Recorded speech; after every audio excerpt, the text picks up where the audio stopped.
Untuk sesi kedua ini saya akan buka dengan sesi pertanyaan dengan 3 penanya, dan kepada masing-masing penanya diharap untuk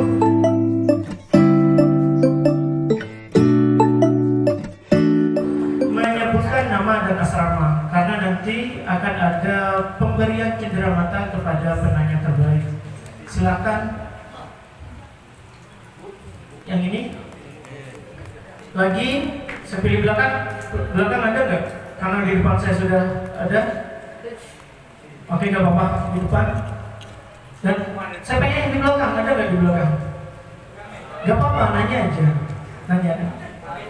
Belakang ada nggak? Nggak ada, nggak apa-apa. Oke, penanya ketiga silakan. Siapa? Oh, silakan dari penanya pertama, maju ke depan. Sebutkan nama dan asrama. Assalamualaikum warahmatullahi wabarakatuh. Perkenalkan, nama saya Farhan, saya delegasi dari Markas M2P. Ini kan macam-macam tulisan itu ada 2, ada yang non fiksi dan ada yang fiksi.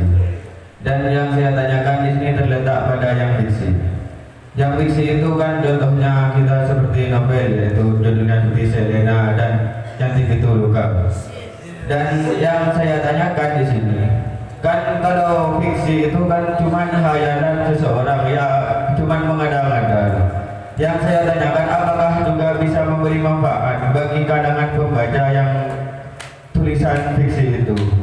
Dan yang kedua, fiksi dengan non fiksi itu lebih abdal mana untuk kita baca begitu? Perkenalkan, nama saya Syaiful Razak, alamat Jalan Taman Pahlawan Bila Timur. Mengenai tentang kepenulisan, yang pernah saya baca dalam sebuah buku, seni dengan ilmu itu masih dibedakan. Lah, saya mau tanya tentang kepenulisan, itu apakah ilmu ataukah seni? Yakni kalau ilmu, apakah ilmu kepenulisan ataukah hanya sebatas seni kepenulisan? Kalau memang ilmu, siapa apakah pendirinya, yakni bapak kepenulisan, dan kapankah yang digelarkan, yakni yang diterbitkan? Dan kalau seni itu kapankah yang mau diterbitkan? Mungkin. Perkenalkan, nama saya Zainul Borok, alamat Karanganyar. Tips untuk menjadi penulis yang baik dan bisa bermanfaat untuk masyarakat umum. Itulah tadi 3 penanya. Tepuk tangan untuk 3 penanya.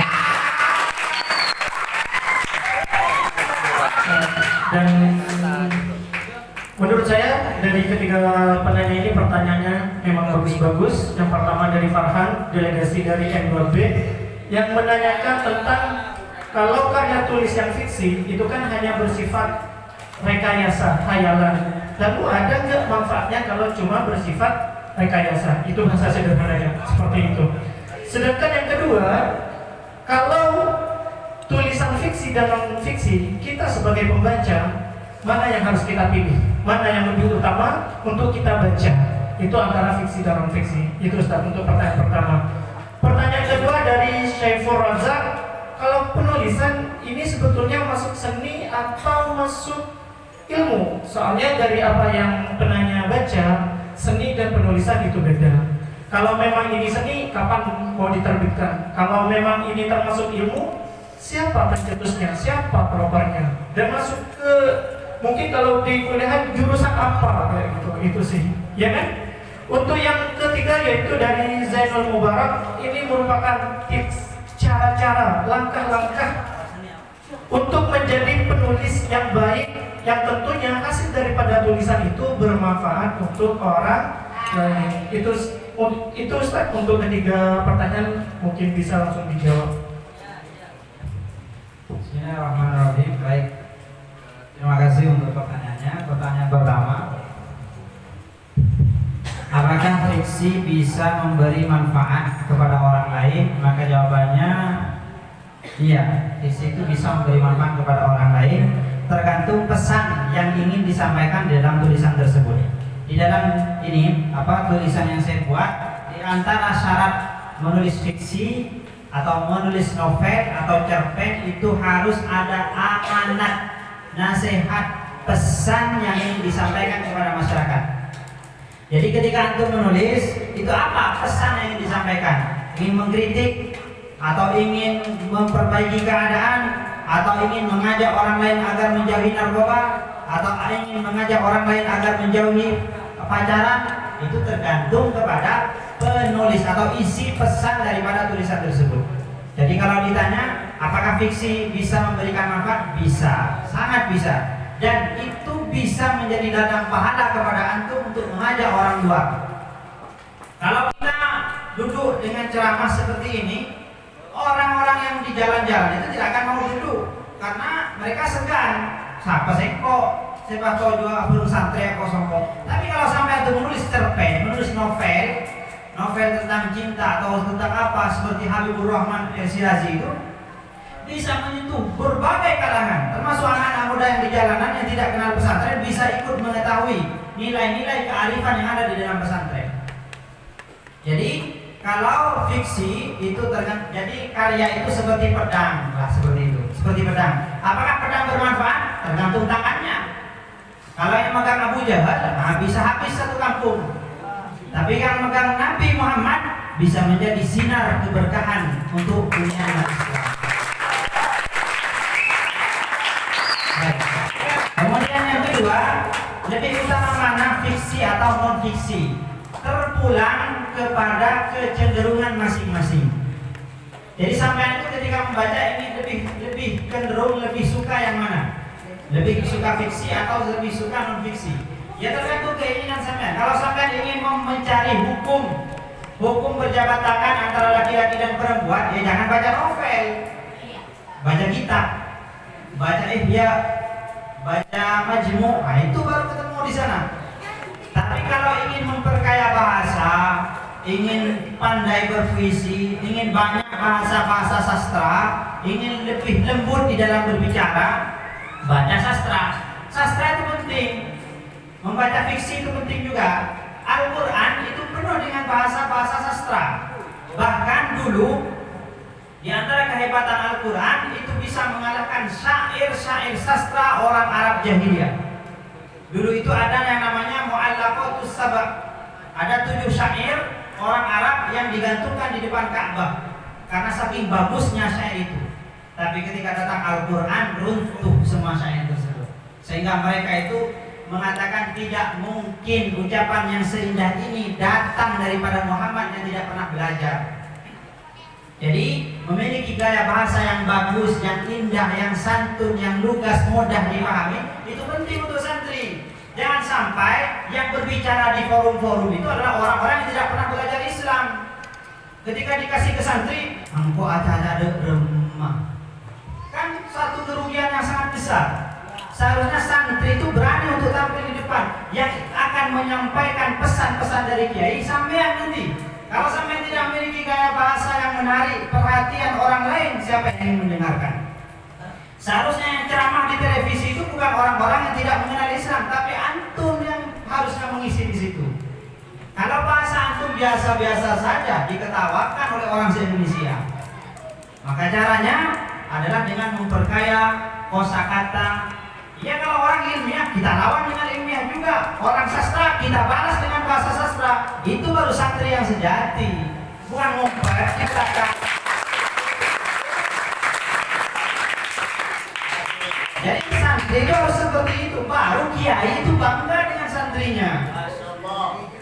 Bukan hanya mengetek bila berdakwah mengeteknya budi. Tidak, bukan seperti itu. Santri itu bukan seperti itu. Santri itu harus berani. Jadi kalau orang-orang di luar Islam berani menyerang Islam, kita sebagai santri harus berani berjuang mengalahkan mereka dengan kemampuan yang kita miliki. Kalau Habib Rizik dengan lisannya, maka harus ada Habib Rizik yang lain yang bisa menentang kemungkaran dengan menggunakan tulisannya. Tulisan itu bisa membunuh. Kalau pedang membunuh satu orang, kalau tulisan bisa membunuh berjuta-juta orang. Dan juga bisa memberikan manfaat kepada berjuta-juta orang, tergantung siapa orang yang memegang tulisan tersebut. Kemudian yang kedua, penulisan itu seni atau ilmu? Ilmu. Tadi saya tanya kepada beliau, ini juga ahli di dalam bidang penulisan. Beliau lulusan S2 di UIN Suska, Universitas Sunan Kalijaga Jogja. Jadi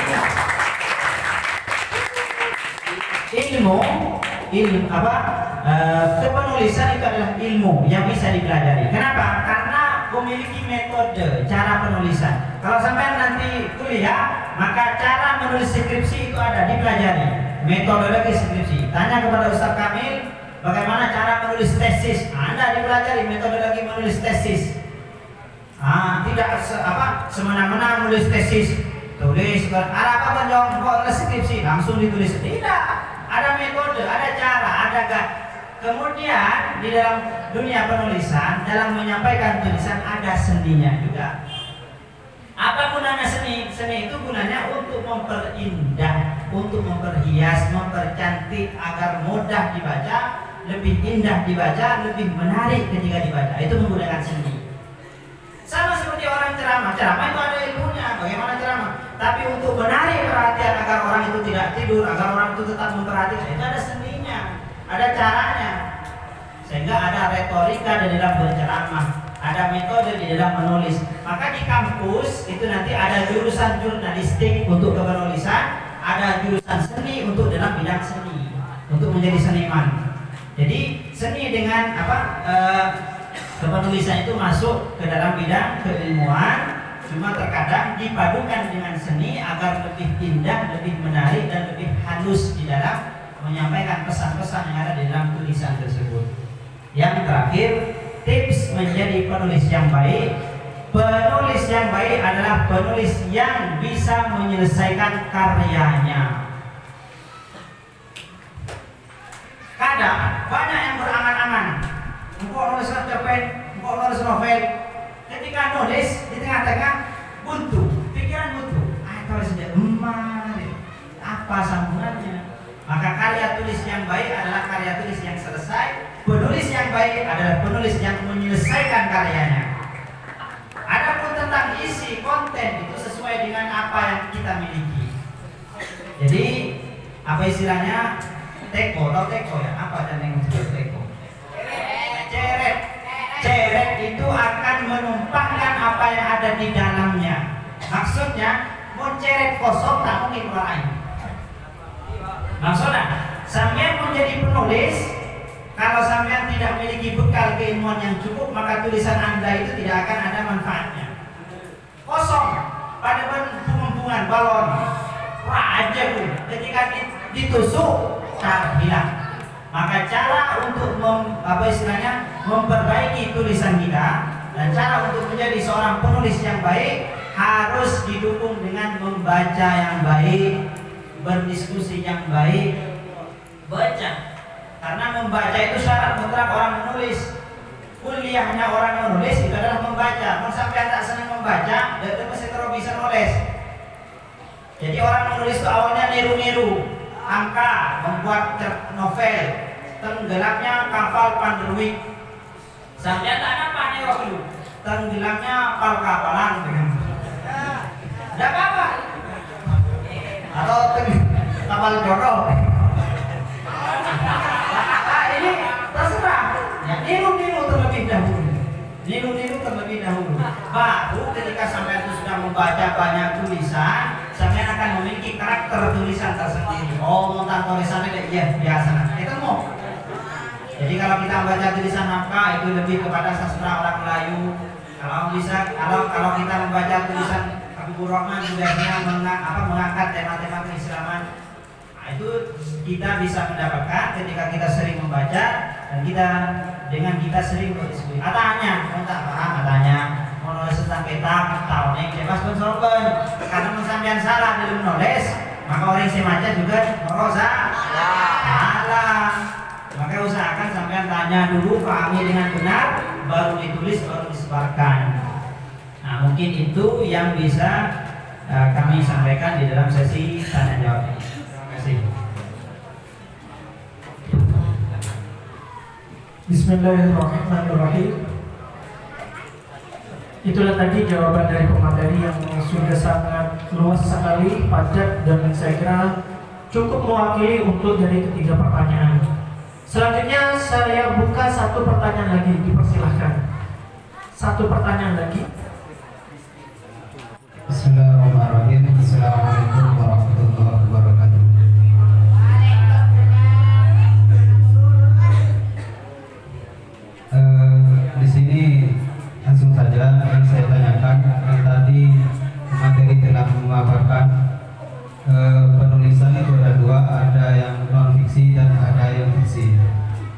ketika kita menulis sesuatu itu berbohong, itu maksudnya penulisan kita hoax gitu.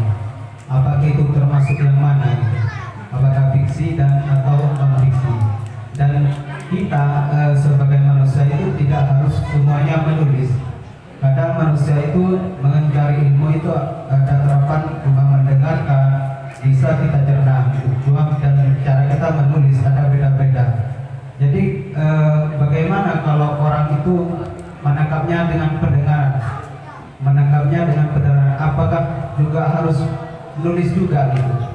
Karena orang itu beda-beda dalam mencerna dalam ilmu. Itu. Assalamualaikum warahmatullahi wabarakatuh.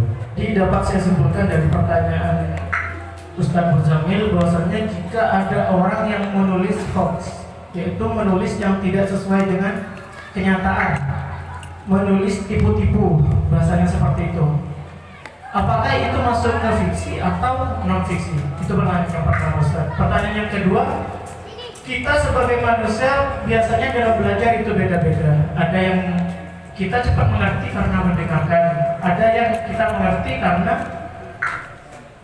menulis atau membaca. Jadi kalau seumpama kita termasuk orang yang lebih paham karena mendengarkan, apakah kita dianjurkan untuk menulis juga? Itu pertanyaan kedua. Kepada pemateri dipersilakan. Bismillahirrahmanirrahim. Jadi pertanyaan yang terakhir tadi pertama, apakah tulisan yang mengada-ngada itu termasuk fiksi atau non fiksi?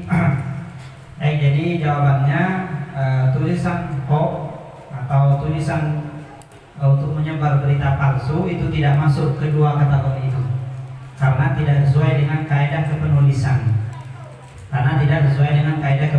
Bahkan tulisan yang hoax itu sudah melanggar kaidah kepenulisan itu sendiri. Sebab di dalam dunia kepenulisan seharusnya itu seorang penulis dilarang menulis sesuatu yang menyebarkan caci maki, menyebarkan kebencian, termasuk membuat berita yang tidak ada, mengada-ada.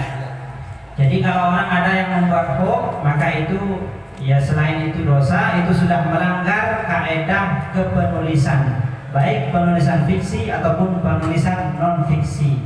Jadi itu tidak masuk ke dua kategori tersebut. Istilahnya hoax itu penyakit dalam penulisan.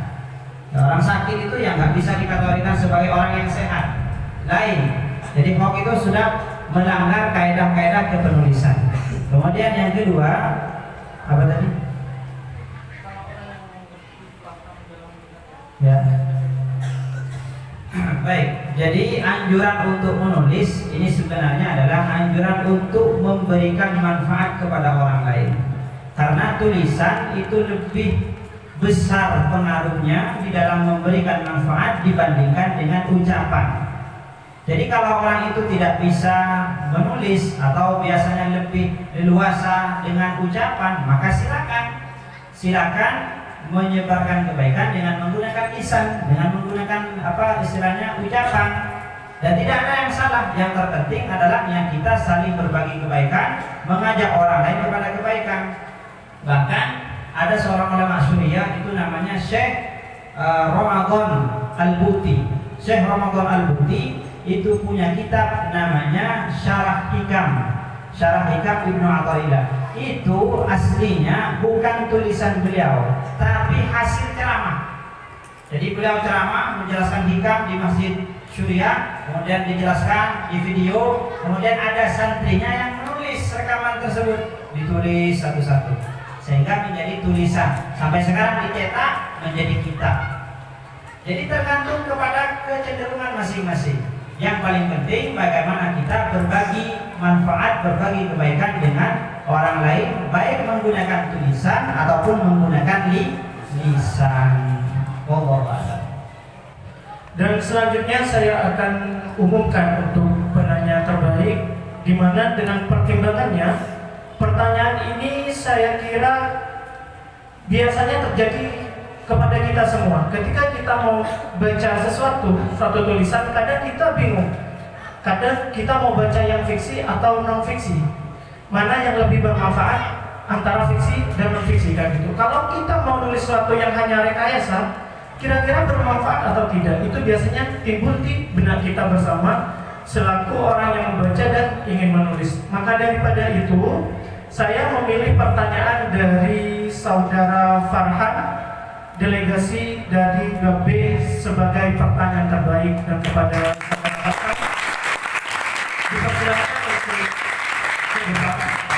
untuk menerima cendera mata atau kenangan-kenangan dari panitia, dan kepada Kiai Haji Muhammad Isbat kami persilakan untuk memberikan cendera mata kepada penanya terbaik.